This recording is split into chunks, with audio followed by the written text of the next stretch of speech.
가정의 달입니다. 가정은 인간이 살아가는 데 있어서 최고의 안식처가 되고 또 행복의 뿌리가 됩니다. 가정을 통해서 이 땅에 생육을 하고 또 번성을 하는 축복을 주셨습니다.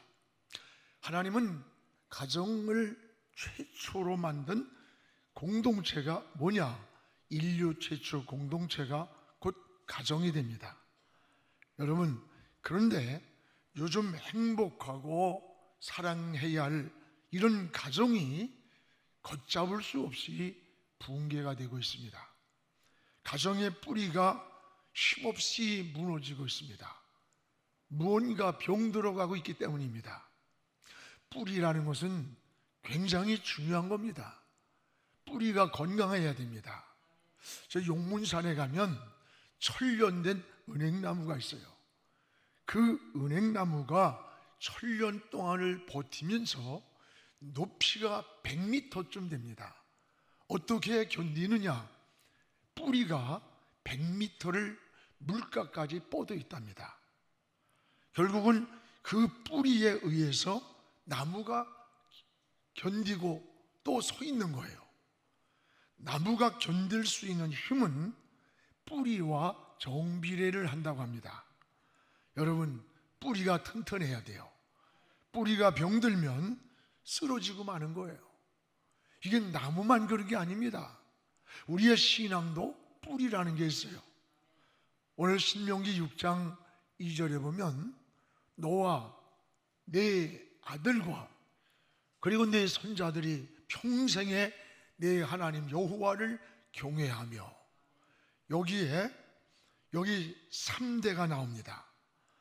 너희는 네 여호와, 너와 내 아들과 손자가 평생에 하나님을 경외한다. 여러분, 여기에 이 3대를 뭐예요? 이건 신앙의 뿌리가 잘 내려가는 이 믿음의 가문을 말하는 거예요. 성경에서 가장 명문 가문이라면 아브라함의 가정일 겁니다. 아브라함의 신앙이 이삭에게서 나타나고, 이삭의 신앙이 야곱에게로, 야곱의 신앙이 요셉으로 뻗어갑니다. 이스라엘 민족의 12지파로 민족을 이루어갑니다. 우리 그리스도인들은 이런 좋은 신앙을 자녀들에게 물려줘야 돼요. 모세가 민족의 지도자가 된 것도 우연히 된 게 아니에요. 그에게 좋은 DNA가 있고 아마 지도자의 리더십이 있었겠지요. 그러나 그의 배후에 어머니 요게벳이 있었다는 것을 기억해야 됩니다. 이 모세가 버려졌을 때 그 갈대 상자에 있는 아이를 애굽 왕자, 애굽의 공주가 나왔다가 그 아이를 보고 예뻐서 데려갔어요. 그리고 이 아이를 키울 이 히브리인의 유모를 찾았는데 바로 그게 엄마입니다. 이 요게벳 엄마는 아이를 모세에게 젖을 먹이면서 끊임없이 민족의 혼을 심어줬던 거예요. 어느 날 애굽 나라의 왕자로 자라고 있는데 밖에 나갔는데 애굽 사람하고 히브리 사람이 싸우는 거예요. 그럼 당연히 애굽의 왕자니까 애굽 사람 편을 들고 히브리 사람을 죽여야 할 텐데 반대였어요. 누굴 죽였어요? 애굽 사람을 죽였어요. 여러분, 왜 그랬을까요? 어렸을 때부터 엄마 품에서 너는 지금 애굽 나라의 왕자로 있지만 내 몸에는 지금 신음하고 노역하고 있는 저 히브리 민족의 피가 내 몸에 흐르고 있다. 내가 어서 커서 저 고통당하는 저 민족을 구원해야 된다는 민족의 혼, 이 민족 정신을 심어줬던 겁니다. 그래서 딱 보는 순간에 애굽의 왕자의 신분인데 애굽 사람을 죽인 거예요. 그것 때문에 쫓겨나가지고 광야 생활을 하잖아요. 그리고 훗날에 이스라엘 민족을 애굽에서 출애굽시킬 때 위대한 지도자가 될 때 성경에 지금까지 전에도 후에도 모세와 같은 지도자가 다시 나지 못하였다 그랬어요. 이것이 여러분 뭐예요? 이것이 어머니 요게벳으로부터 받은 신앙의 유산이라는 것을 알아야 돼요. 어려서부터 철저하게 히브리 민족의 신앙, 유일한 하나님, 그리고 민족 혼을 철저하게 심어줬던 거예요. 그래서 특히 유대인들은 신앙과 이 민족 정신이 가장 강한 민족이 유대인이라고 그래요. 다 그들은 가정에서 신앙으로 민족 정신을 계승해 준다는 거예요. 또 하나는 교육은 하나님의 말씀을 모토로 해서 기준으로 이루어지고 있다는 거예요. 여러분, 유대인들은 나라 없는 민족으로 무려 2000년 동안을 디아스포라 흩어져 살았어요. 세계 각자 러시아에 가서 살기도 하고 여기저기 흩어져 살았어요. 48년 나라를 다시 회복할 때까지 2000년이란 세월을 흩어져 살았는데, 놀라운 사실은 자기 나라의 언어를 잊어버리지 않은 거예요. 그걸 간직하고 있었어요. 48년의 나라가 회복되었을 때 2000년 떨어져서 살았는데 다 언어가 통하는 거예요. 이게 가능해요? 신비한 얘기예요. 어떻게 이게 가능할 수 있었을까? 여러분, 가정에서 자기 모국어였던 히브리어로 하나님의 말씀을 자녀들에게 끊임없이 들려줬다는 거야. 이게 쉐마 교육이에요. 가정에서 흩어져서 살면서도 자기 나라의 언어인 히브리어를 끊임없이 자녀들에게 하나님 말씀을 가르쳐줬던 거예요. 수천 년이 지나가면서도 그 자기 언어를 잃어버리지 않았고 민족의 혼을 간직하고 있었던 겁니다. 그들이 오늘날 세계의 노벨상의 30%를 차지하고 있어요. 이런 힘의 원동력, 이 원동력이 뭐냐? 가정 공동체라는 걸 알아야 돼요. 가정이 이렇게 중요한 거예요. 우리가 5월 이 가정의 달을 맞이하고 오늘 특별히 또 어린이 주일인데, 여러분의 가정에서 이런 신앙의 가문을 잘 계승해 가기를 주님의 이름으로 축복을 합니다. 신앙의 가문을 계승한다는 뜻은 신앙의 유산을 물려주는 걸 말해요. 신앙의 유산. 이 신명기는 모세가 말년에 쓴 겁니다. 말년에 기록한 거예요. 모세는 말년에 백성들에게 두 가지를 선포했습니다. 하나는 1절에 하나님의 명령과 법도와 규례를 자녀들에게 가르치라는 거예요. 불에 타지도 않고 썩지도 않는 이런 신앙의 가정을 이루라는 겁니다. 이것이 바로 하나님의 율례와 법도를 가르치는 거예요. 여러분, 부모의 교육은 자녀들에게 전 인격적인 영향을 끼칩니다. 부모가 바로 살지 않으면 바른 자녀 교육을 시킬 수 없다는 걸 알아야 돼요. 왜? 본대로 자녀들은 그대로 합니다. 전 사무엘서 2장을 읽으면서 두 종류의 자녀의 모습을 보게 됩니다. 하나는 여러분 사무엘입니다. 그 엄마가 한나예요.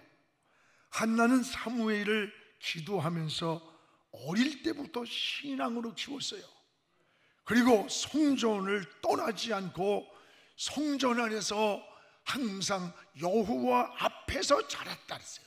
여호와 앞에서.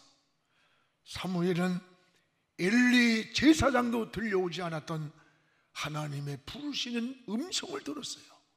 훗날에 훌륭한 선지자가 되었어요. 하나님의 명령과 율례와 법도를 따라 살았기 때문입니다.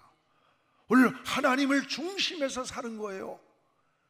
어려서부터 하나님을 중심한 신앙으로 양육했다는 것을 알게 됩니다.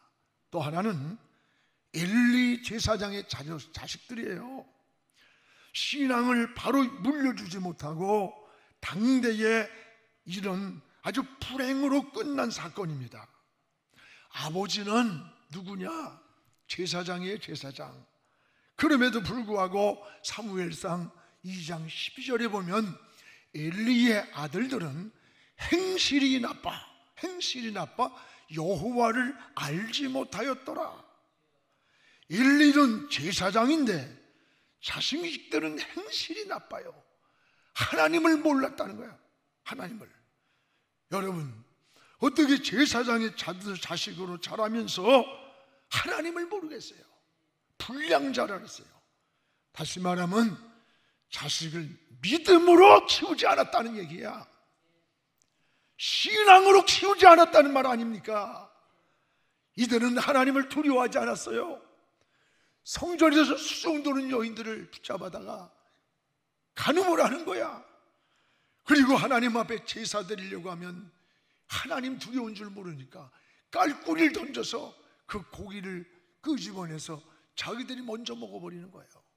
하나님 두려운 줄 몰랐어요. 사무엘상 2장 34절에 이렇게 말씀합니다. 네 두 아들 홈니와 비느하스가 한날에 죽으리라. 한날에 죽으리라. 그들이 당할 그 일이 네게 표징이 될 거다. 오늘 하나님이 엘리 제사장에게 하는 얘기예요. 네 아들이 둘이 한날에 죽는데 이게 너 하나님 앞에 어떻게 살았는가 표징이 될 거다. 오늘날 전쟁터에 자녀 홈니와 비느하스가 나갔어요. 전쟁에서 한날에 죽어버렸어요. 이 소식을 의자에 앉아 듣고 있던 엘리 제사장이 충격을 받은 거야. 그래가지고 거기서 떨어져가지고 목이 부러져 죽는 거예요. 이게 우연인가? 아닙니다. 하나님이 뭐예요? 너 네 두 아들이 한날에 죽는 것이 너는 그때 표정이 될 거다. 믿음으로 키우지 않았고 신앙으로 키우지 않았고. 사랑하는 여러분, 우리 없는 결과가 없어요. 사무엘상 2장 29절에 내 처소에서 명령한 제물을 드리는데 예물을 드리는데 밟았다 무시했다는 거예요. 두려운 줄을 몰랐다는 거예요. 그뿐입니까? 내 아들들을 나보다 더 중히 여겼다. 나보다 하나님보다 자식을 더 중히 여겼다는 거예요. 여러분, 원인 없는 결과가 없다는 것을 알아야 돼요. 오늘 신앙으로 자식을 키우지 않았다는 말 아닙니까? 하나님의 명령과 법도와 규례를 따라 사는 법을 가르치지 않았기 때문입니다. 이것이 여러분 엘리 가정의 불행한 모습이에요. 신앙을 물려주지 못한 엘리 제사장은 자신 농사를 망친 거예요. 이런 모습들을 우리 주변에서도 많이 보면서 너무 안타까워요. 자기는 성공한 것 같은데 자식들은 상상 못하게 타락돼 있어요. 오늘 여러분의 가정은 어떻습니까? 자녀들에게 신앙의 유산을 잘 물려주고 있습니까? 가정에서 믿음의 혈통을 잘 이어가고 있습니까? 교회에서는 목사요, 장로요, 권사요, 충성된 직분자라고 말하는데 정작 가정 안엔 찬송 기도 소리가 없어요. 행복이 없어요. 웃음이 없어요. 믿음의 토양이 이루어지지 못해서 자녀들이 방종하고 타락한 것을 볼 수 있잖아요. 오늘 사랑하는 여러분, 우린 뿌리가 튼튼해야 돼요. 뿌리가 건강해야 됩니다. 오늘 엘리 제사장은 나보다 네 자식을 더 중히 여겼다. 순서가 바뀌었다는 거예요. 바뀐 거예요. 여러분, 내가 가진 것이 부족해서 자녀에게 많은 유산을 못 줄 수 있어요. 부모가 지식이 부족해서 좋은 이야기를 못 해줄 수 있어. 그러나 신앙만은 녹슬지 않는, 시들지 않는, 변하지 않는 하나님이 머릿돌이 되어라. 너 인생의 기준을, 다림줄을 하나님께로 삼고 살아라. 기도하는 모습, 신앙으로 사는 모습을 보여줘서 그 모습을 가지고 자라가야 되는 겁니다. 그게 신앙의 사람이 되는 거예요. 저는 자녀를 잘 키운 건 아니에요. 그러나 믿음으로 살려고 있는 자리에서 충성되게 살아요. 걔들의 얘기가 뭔지 알아요? 아버지, 난 좋은 옷을 사준 것도 기억이 안 나고 맛있는 걸 사준 것도 기억이 안 나요. 그런데 새벽 기도를 갔다 와서 어렸을 때 엄마가 머리에다가 손을 얹고 기도를 해주고, 제가 부흥회를 자주 전혀 다닐 때니까 갔다 올 때 되면 아빠 몇 시쯤 오세요? 그럼 올 때 기다리니까 과자도 사오고 케이크도 사가지고 와요. 그리고 끌어안고 머리에 손을 얹고 기도해 줬어요. 그게 제일 자기의 자산이래. 내가 어떤 때로는 빗나가고 흐트러진 마음을 가질 때 엄마가 새벽마다 머리에 손을 얹고 기도할 때 눈물이 얼굴에 떨어지면 눈을 꼭 감고 자는 척하지만 가슴에서 울었다는 거야. 그게 제일 잊혀지지 않고 지금까지도 내 인생의 자원이었다는 거예요. 올여름 우리는 우선순위가 바뀝니까? 진짜 자녀를 위해서 뭘 해주는 거예요? 여러분의 가정이 복을 받는 비결은 오늘 신명기에 하나님의 명령과 법도와 율례를 따라 사는 법을 자녀들에게 철저하게 가르치라는 거예요. 이게 우리가 잘 되는 길이고 이게 승리하는 길임을 깨닫기를 주의 이름으로 축원합니다. 또 2절에 보세요. 신앙의 대를 이어가는 복을 누린다는 거예요. 여기 보면 신앙의 3대가 나오잖아요. 2절에 너와 네 아들과 네 손자, 이게 뭐 3대 아닙니까? 평생에 하나님 여호와를 경외하는 가정이 되라는 거예요. 그렇습니다. 3대가 신앙을 따라가는 거예요. 우리나라도 이 초대의 복음을 받아들인 5대 이상 신앙생활을 하는 가정을 조사해 봤더니 그 후손들이 빨리 문명에 깨어났고 또 영적으로 뿐만 아니라 각 분야에서 정치, 경제, 사회, 문화, 교육 각 분야에 굉장한 이 사회에 영향력을 끼치는 뿌리가 되어 있더랍니다. 그런데 반대로 무당, 점쟁이, 역순인으로 가정으로 5대까지 내려간 가정을 조사해 보니까 거의가 불행한 일들이 가정에서 일어나더래요. 왜? 귀신의 역사가 있으니까. 그렇지. 자녀들의 가슴에도 믿음을 심어주기를 축복합니다. 자녀들에게 공부를 잘 시키는 것 중요해요. 재산을 물려주는 것 좋은 일이에요. 더 중요한 것은 믿음을 유산으로 물려줄 수 있어야 돼요. 이런 신앙의 대를 이어가는 가정은 꿈이 있습니다. 희망이 있는 거예요. 하나님의 축복이 있습니다. 오늘 어릴 때부터 자녀들에게 신앙이 우선순위라고 하는 것을 키워줘야 돼요. 그래서 여러분의 가정은 대를 이어서 이런 믿음의 후손으로 가문으로 이루어가는 이런 가정 되기를 주의 이름으로 축복을 합니다. 또 하나는 자녀들에게 쉐마 교육을 철저히 시키라는 거예요. 쉐마 교육을. 여러분 여기 4절에 보면 이런 말이 나와요. 우리 읽읍시다. 이스라엘아 들으라. 우리 하나님 여호와는 어제 유일한 여호와시라. 이스라엘아 들으라 들으라. 이 들으라는 말이 쉐마라는 뜻이에요. 하나님의 말씀을 들어라. 오늘 하나님은 유일하신 분임을 끊임없이 자녀들에게 들려주라는 거예요. 들려주라는 거. 이게 쉐마 교육이에요. 여러분 전 세계적으로 이 공교육에 힘을 쏟지 않는 나라가 이스라엘이랍니다. 그들은 오전에 4시간 동안을 성경을 가르친대요. 그리고 오후 4시간을 공교육을, 일반 교육을 가르친답니다. 그런데 전 세계적으로 청소년 문제가 가장 없는 나라가 어디냐? 이스라엘이라는 거예요. 이들의 교육은 학교에서만 이루어지는 게 아니라 가정에서 끊임없이 이루어진다는 거예요. 여러분 수천 년 동안 흩어져 살던 디아스포라, 흩어진 민족으로 살면서도 언어를 잃지 않았다. 이건 가정에서 이루어진 힘이에요. 가정에서 자녀들에게 들려주었던 쉐마 교육이었다는 거예요. 그런데 우리나라 보세요. 우리 민족은요, 저 중국에 사는 조선족, 러시아에 사는 고려인들, 불과 70년 전입니다. 70년에 단절된 역사 속에서 많은 사람들이, 조선족들이 한국말을 못해요. 러시아인들이 한국말을 못해. 70년 만에 언어도 잃어버렸고 자기 민족의 혼도 다 버렸던 거예요.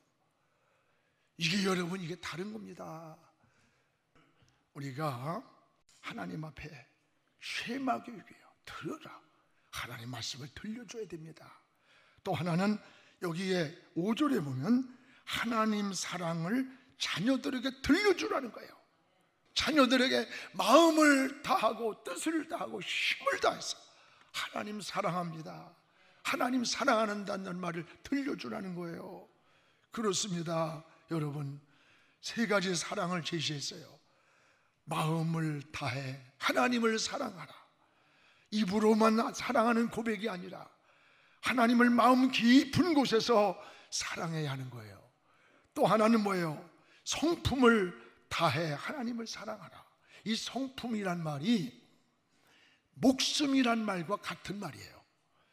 우리 믿음의 선진들은 주님을 얼마나 사랑했든지 목숨을 초계처럼 하나님께 드리면서 순교의 길을 기쁨으로 걸어갔어요. 목숨을 다해 하나님을 사랑했던 거예요. 또한 힘을 다해서 하나님을 사랑하라, 이걸 들려주라는 거예요. 사람마다 힘이 있어요. 어떤 이는 목소리로, 어떤 이는 가르치는 은사로, 어떤 이는 물질로, 어떤 이는 건강으로, 봉사로 힘이 있어요. 그 힘을 다해 하나님을 사랑하며 섬기는 겁니다. 자녀들에게 어려서부터 최선을 다해 이렇게 하나님 사랑하라는 소리를 자꾸 들려주기를 축복합니다. 이것이 신앙의 가문을 이루는 하나님의 은혜라는 것을 깨닫기를 바랍니다. 또 하나, 오직 하나님 말씀이 인생의 중심이 되는 가정을 만들라는 거예요. 오직 하나님 말씀이. 여러분, 이것이 머릿돌이고 이 하나님 말씀이 인생의 기준이 되어야 된다는 거예요. 특히 부모가 먼저 하나님 말씀을 가슴에 새겨야 된다는 거예요. 부모가 먼저. 여러분, 신앙이 먼저 바로 되어야 된다는 말이에요. 우리 6절입니다. 같이 한번 읽겠습니다. 오늘 내가 네게 명하는 이 말씀을 너는 마음에 새기고, 내가 하나님이 너에게, 부모에게 하는 얘기예요. 명하는 말씀을 너는 마음에 새겨라. 새긴다는 말, 지워지지 않게 마음속에 새기라는 거예요. 먼저 부모가 신앙의 본이 되어야 돼요. 여러분, 부모가 먼저 신앙으로 사는 거룩함, 진실한 모습을 보여줘야 돼요. 자녀는 그 보는 대로 따라가는 겁니다. 젊은 목사님이 그런 얘기를 해요. 전에 유치원에 다니는 자녀를 태우고 시간이 늦어가지고 막 과속을 하는데 빨간 신호등이 걸린 거예요. 근데 차가 안 오니까 그냥 달려버렸어요. 옆에 탔던 이 유치원 자녀가, 아빠 빨간불이잖아, 빨간불, 서야지. 왜 가? 야 인마, 지금 시간이 늦었어. 아 그래도 서야지, 위험하다 그랬어. 선생님이, 야 인마, 바쁠 때는 빨리 가는 거야, 사람도 없잖아. 조그만 게 이렇게 말이 많아 있나. 가만히 있어. 갔다 왔어요. 며칠이 지났는데 출근길에 자기 유치원 자녀를 태워두고 가다가 신호등 건널목에서 내려줬는데, 이게 빨간불이 있는데 그냥 뛰어들어 건너가더래요. 놀래가지고 얘를 막 붙잡으면서, 야 이놈아, 빨간불인데 너 건너가면 죽는데 어떻게 그냥 건너가? 파란불이 오지 기다려야지. 그러니까, 이 아빠는 말이 많아. 바쁠 때는 빨간불이고 뭐고 건너가라고 그랬잖아. 그래서 충격을 받고 그 어린아이 앞에서 아빠가 잘못했다. 여러분, 남의 얘기가 아니에요. 여러분이 가정에서 살아가는 모습, 서로라는 모습을 다 자녀들은 알게 모르게 언행, 말과 행동을 다 따라한다는 것을 기억하시기를 바랍니다. 부모가 먼저 신앙의 진실한 삶을 보여줘야 된다는 거예요. 그리고 또 하나는 여기 뭡니까? 자녀들에게 철저하게 말씀을 가르쳐야 된다는 거예요. 환경과 조건을 초월해서 가르쳐야 된다는 겁니다. 내가 어떤 환경에 어떤 자리에 있든지 네 자녀에게 부지런히 가르쳐라. 뭘 가르치냐? 하나님의 말씀을. 여러분, 이것이 사는 길입니다. 뛰어난 인물을 만드는 거예요. 유대인의 한 사람인 우린 아인슈타인에 대해서 잘 알아요. 그 물리학자의 천재라고 말해요. 그러나 그 아인슈타인은 사실 어렸을 때 말을 제대로 하지 못하는 열등아였답니다. 열등아. 그러나 그의 부모는 실망하지 않았어요. 반드시 하나님께서 이 아이에게만 주신 달란트가 있을 것임을 믿었다는 거예요. 그리고는 아인슈타인에게 이 쉐마 교육을 했답니다. 가정에서 말씀으로 교육을 시켰어요. 신앙 의식을 끊임없이 심어주고 긍정적인 확신을 심어 넌 할 수 있는 아이야. 그리고 용기와 격려를 하는데 이게 가정교육이었어요. 어느 날인가 이 아이에게 잠재된 능력이 뛰어나기 시작하는 거예요. 사람은 어느 쪽인가 하나를 잘하는 쪽이 있습니다. 그래가지고 이 아이가 훗날에 물리학자 천재 아인슈타인이에요. 이게 유대인입니다. 사랑하는 성도 여러분, 오늘 여러분의 자녀에게 신앙을 지금 잘 계승하고 있습니까? 자녀들이 지금 믿음 안에서 잘 성장하고 있는 겁니까? 하나님을 떠난 우리 집에 자녀는 없습니까? 기름 한 방울 나지 않는 우리나라의 자원은 사람이에요. 바로 여러분들의 자녀가 우리 민족의 자원이라고 믿어야 돼요. 이들이 다음 세대를 이끌어갈 꿈나무가 되고 이들이 희망이 되고, 그래서 이들을 잘 키워야 됩니다. 이건 우리 집만이 아니에요. 우리 교회 성도들은 다 우리 자녀라고 믿어야 돼요. 이제 불에 타지도 않고 녹슬지도 않는 이런 신앙을 물려주기를 축복합니다. 성경에 모세가 그랬고 사무엘이 그랬고 디모데가 그런 신앙 안에서 자란 거예요. 부모의 기도 소리를 이걸 듣고 자란 자녀는 언젠가 방탕했다가도 돌아올 날이 오는 거예요. 여러분, 아내의 기도 소리를 듣는 남편은 언젠가 돌아오는 시간이 오는 겁니다. 가정의 달을 맞이해서 여러분 신앙의 유산, 신앙의 가문을 계승하는 이런 가정들이 되기를 주님의 이름으로 축복을 합니다. 기도하겠습니다. 거룩하신 우리 하나님, 감사합니다. 하나님, 코로나로 2달 동안 암흑 같았고 모든 것이 단절되었습니다. 이제 하나님 다시 회복되게 하시고, 그래서 힘있게 일어나게 하시며 독수리같이 날개를 치고 비상하게 하여 주옵소서. 특별히 5월 첫주 어린이 주일입니다. 우리 어린이들은 꿈나무가 되고 구루터기가 되고 내일의 소망이 되기 원합니다. 하나님, 이들이 잘 자라는 우리 가정이 되게 하시고 영안교회가 되게 하시고 우리 민족이 되게 축복해 주셔서 이 민족의 뛰어난 인재들이 우리 영안교회에서 쏟아져 나오게 하여 주옵소서. 그런 토양을 만들어가는 한 달이 되게 하여 주옵소서. 예수님의 이름으로 기도합니다. 아멘.